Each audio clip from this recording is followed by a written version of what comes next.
घिउका लड्डु खाने भएपछि आयो केटा है आमा बनाउँदैछ घिउका लड्डु। कस्ता कस्ता लड्डु हुन थाले एउटा डल्लो घिउको ख्वापै खाइसकेपछि त बुद्धिले पुरै काम गरिहाल्छ।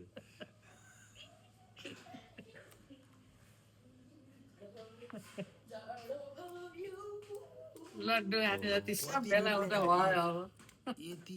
यतिबाट त टन्नै घिउका लड्डु निक्ल्यो त होइन। अझै धेरै 4 5 6 7 8 यो एउटा 9 अझै निक्लिन्छन् घिउ त 4-5 वटा अझै निक्लिन्छन् 4 5 वटा निक्लिन्छन् हेर घिउ धेर पो हुन्छ कि हामीहरू धेर हुन्छ। घिउका लड्डु खान आऊ। अझै टनाटन पो रह्यो। बाबु यो लाइट अन गर्नु त्यही पनि मधुरो छ त नि के हो पारा यार घिउका लड्डु त टन टन निक्ल्यो त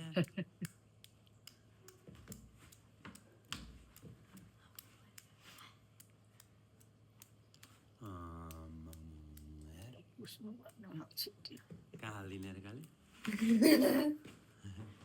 भन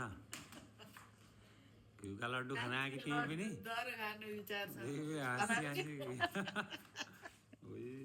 घिउका लड्डु कति खानु घिउका लड्डु सबै उछिटेर लागो अनि ऊ छिटिहाल्यो ऊ त्यहाँ अघि पुग्यो अब अहिले पुसौँ पानी कतिवटा भयो लड्डु 1 2 3 4 5 6 7 8 9 10 11 त यहाँ भइहाल्यो अझै 12-13 वटा अब 12-13 वटा होइन त्यति यो काले घिउका लड्डु खान हल्लिएको छ भागो भागो भागो भागो यता उता छेलिदिन्छ बाबुसँग हेर हेर अब अन्तिममा कतिवटा भयो भनेपछि 1 2 3 4 5 6 7 8 9 10 11 12 13 14 15 16 17 17 लड्डु भए 17 लड्डु भए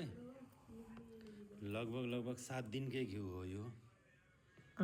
7 दिनको तर 7 दिनको घिउ होइन 7 दिनको तरले 17 भयो एउटा भयो कम्तीमा भन्यो भने 18 हुन्छन् गीताका 18 अध्याय हाम्रो घिउको पनि 18 लड्डु 18 पुराण ओहो